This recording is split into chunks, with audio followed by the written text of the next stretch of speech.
Welcome to today's lesson, where we're going to learn about equivalent ratios.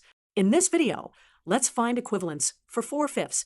Equivalent ratios are ratios that have the same value. To find equivalent ratios for 4/5, we multiply both the numerator and the denominator by the same non-zero integer. First, let's multiply 4/5 by 2. 4 times 2 is 8, and 5 times 2 is 10. So 8/10 is equivalent to 4/5. Next, let's multiply 4/5 by 3. We have 12 over 15 as equivalent to 4/5. Now let's do 4 times 4 and 5 times 4. 16 over 20 is also an equivalent ratio. Lastly, when multiplied by 5, we get 20 over 25.